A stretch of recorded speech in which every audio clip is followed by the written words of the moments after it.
Gjyqtare, që ta me telefon a mundet me njoftë kush është. Është hudh është gjujt nga një automjet, njërën plag prokurori me dija, pa dija, apo me dashje, apo pa dashje e kam shef. Viktima ka 2 plag, një në këmbë dhe një në shpinë.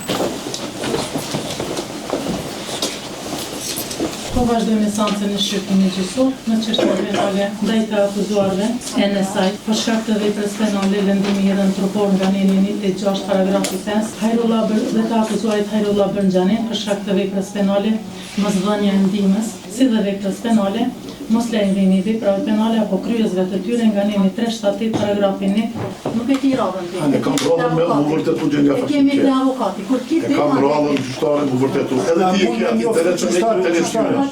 Gjyqtare, që ta me telefon a mundet me njoftë kush është. Këshire edhe njerë, që du nale që du? Veç pak. Are njeni, nale ardhja? Do me thonë para lokalit në trotuar. Po, në trotuar. Po, para lokalit.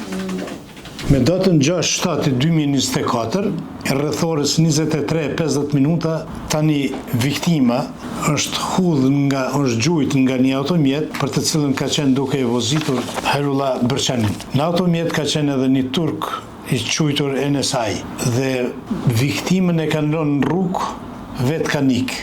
Është një ngjarje tragjike me pasoja të vdekjes. Personi ka pas një plag vdekje prunëse në këmbën e djathtë, arterën kryesore dhe një plag në shpinë jo me përmasa të mëdha. Pas 2 ditësh hetues të kanë zbuluar rastin edhe 2 personat të cilët tani janë të akuzuar dhe gjenden në bankën e të akuzuarve janë para burgos dhe lënda është në procedurë rreth administrimit të provave.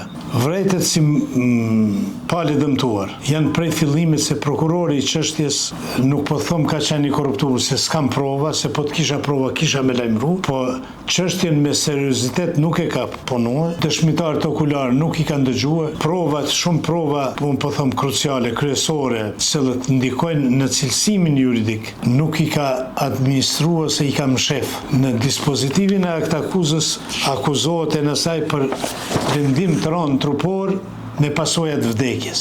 Kurse Hajrullah Bërnxhanin akuzohet për 2 vepra, cilat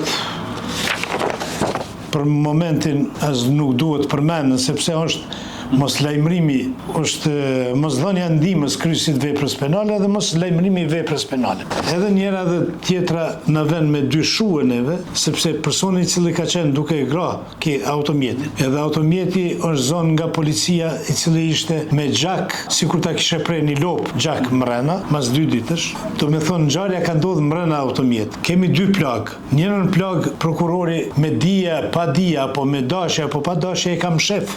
Seancën e para kësaj seance, ekspertja mjekoligjore e shpjegon ngjarjen, obduksionin e viktimës dhe thotë se viktima ka 2 plag, një në këmbë dhe një në shpinë, me 2 mjete, njëri me brisk thik apo mjet të mpret me maje dhe i dyti thotë me kaçavit në shpinë. Në dispozitiv të akt akuzës nuk qëndron kjo dhënë, që na ka shtinë neve me dyshuar shumë. Pse me dyshuar shumë te prokurori i çështjes? Pse e them këtë? Sepse përveç që na mungon në dispozitiv plaga e dytë, në dispozitiv cilësimi juridik i veprës bëhet jo në proporcion me ngjarjen, me rastin, me ndodhin. Këtu sipas mendimit tim, edhe shumë ekspertëve të lamisë juridike kishin me cilësuar si vrasje, bile vrasje të rënë për shkak se personi masi lëndohet rënë me mjet të rrezikshëm për jetë, 2 vrak, 2 lëndime të rëna, e gjujnë në rrugë dhe ikin.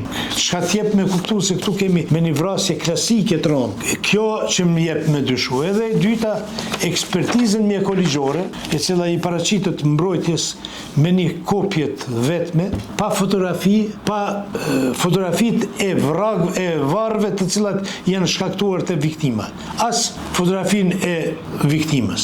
Kemi shpreh unë si i autorizuar i palës dëmtuar shqetësimet tona, kemi kërkuar që procedura të plotësohet me fotografi, presim nga trupi gjykues që t'i plotësoj këto mangësi. Sot natyrisht më parë është ndëgjuar nënës në cilësinë e dëmtuarit, sot është ndëgjuar një dëshmitar ku viktima hudh para lokalit Pizzeria Linda, një dëshmitar i cili nuk ka dhënë dhënat mjaftueshme për ngjarjen edhe për dijenin që kishte. Mirë po, me shikimin e video incizimit në kamerat e Lindit, është vërtetuar se aty në lokal kishte 2 djemt e pronarit edhe disa tjerë persona, të cilët e kanë parë ngjarjen në mënyrë shumë të drejtë për drejtë. Parashtrohet pyetje pse prokurori këto nuk i morën pyetje fare. Kalimtar të rastit kanë shkuar, kanë vizituar si në për filma horror, edhe pse nuk i dhanë ndihmë askush edhe ikën. A thuhet nuk jemi të dhimbshëm apo jemi vetëdijsuar çaq shumë që nuk duhet i japim ndihmë askujt? Këto janë çështje që të cilat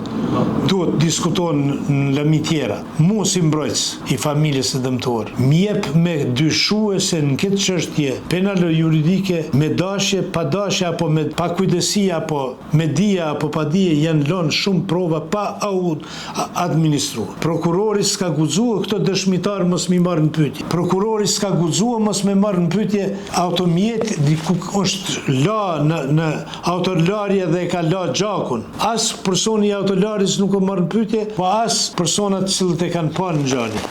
Duke patur parasysh se kemi 2 plagë në trupin e viktimës, duke patur parasysh se kemi të bëjmë me dëshmitarët me provat të cilët nuk janë dhënë mbrojtjes.